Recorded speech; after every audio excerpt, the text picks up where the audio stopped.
ಇನ್ನು ಮೆಟ್ರೋ ವಿಚಾರಕ್ಕೆ ಸಂಬಂಧಪಟ್ಟಂಗೆ BMRCL ಈ ಮೆಟ್ರೋ ಪ್ರಯಾಣ ದರವನ್ನು ಏರಿಕೆ ಮಾಡಿದೆಯಲ್ಲ, ಇದಕ್ಕೆ ಸಂಬಂಧಪಟ್ಟಂಗೆ ಪ್ರಯಾಣಿಕರು ಆಕ್ರೋಶ ವ್ಯಕ್ತಪಡಿಸಿದ್ದಾರೆ. ಒಂದಷ್ಟು ಈ ದರವನ್ನು ಕಡಿಮೆ ಮಾಡಾಗಿದೆ, ಆದರೆ ಇನ್ನೂ ಕೂಡ ಪ್ರಯಾಣಿಕರ ಅಸಮಾಧಾನ ಕಡಿಮೆ ಆಗಿಲ್ಲ.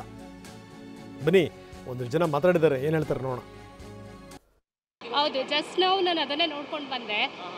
ಈಗ ನಮಗೆ ಆ್ಯಕ್ಚುಲಿ ಶ್ರೀರಾಮ್ಪುರದಿಂದ ಇಲ್ಲಿ ಲಾಲ್ಬಾಗ್ಗೆ ಆಲ್ಮೋಸ್ಟ್ ಡಬಲ್ ಆಗಿತ್ತು, 100% ಜಾಸ್ತಿ ಆಗಿತ್ತು. ಅಂದರೆ 20 ಇದ್ದಿದ್ದು 38 ಆಗಿತ್ತು 3 to 4 ಡೇಸ್ ಬ್ಯಾಕು. ಈಗ 28 ಆಗಿದೆ. ಸೊ 46% ಅಂತ ಅವ್ರು ಏನು ಅನೌನ್ಸ್ ಮಾಡಿದಾರಲ್ಲ ಆ ರೇಟ್ ಬಂದಿದೆ ಇವತ್ತು. ಸ್ಯಾಟಿಸ್ಫ್ಯಾಕ್ಷನ್ ಇದೆ, ಅಟ್ಲೀಸ್ಟ್ ಇದು ಎಷ್ಟಾಗಿದೆ. ರೆಗ್ಯುಲರಾಗಿ ಓಡಾಡೋರಿಗೆ ನಂಗೆ ತುಂಬ ಕಷ್ಟ ಆಗ್ತಿತ್ತು ಸರ್. ಆ್ಯಕ್ಚುಲಿ 1 to ಡಬಲ್ ಅಂದಾಗ ಎಲ್ಲ ಮಿಡಲ್ ಕ್ಲಾಸ್ ಪೀಪಲ್ಸೇ ಓಡಾಡೋದ್ರಿಂದ ತುಂಬ ಪ್ರಾಬ್ಲಮ್ ಆಗ್ತಿತ್ತು. ಈಗ ಏನಾಗ್ತಿದೆ ಅಂತ ಅಂದರೆ ಈಗ ಅಟ್ಲೀಸ್ಟ್ 46% ಸುಮಾರು ವರ್ಷದಿಂದ ಇನ್ಕ್ರೀಸ್ ಮಾಡಿಲ್ಲ ಅಂತ ಹೇಳಿದ್ರಿಂದ ಲಿಟಿಲ್ ಬಿಟ್ ಓಕೆ ವರ್ತ್ ಅನ್ನಿಸ್ತಿದೆ. 100% ಜಾಸ್ತಿ ಆಗಿರೋದಕ್ಕೆ ಕಂಪೇರ್ ಮಾಡಿದ್ರೆ ಇದು ಓಕೆ. ಜಾಸ್ತಿ ಮಾಡೋದು ಕಷ್ಟ ಆಗ್ತಿದೆ, ಯಾಕಂದರೆ ನಾವು ಸ್ಟೂಡೆಂಟ್ಸು, PG ಸ್ಟೂಡೆಂಟ್ಸು. ಸೊ ಅದಕ್ಕೆ ಸ್ವಲ್ಪ ಕಷ್ಟ ಆಗ್ತಿದೆ ನಮಗೂ. 45% ಜಾಸ್ತಿ ಮಾಡಿದ್ದಾರೆ ಅಲ್ವಾ, ಸೊ ಕಷ್ಟ ಆಗ್ತಿದೆ.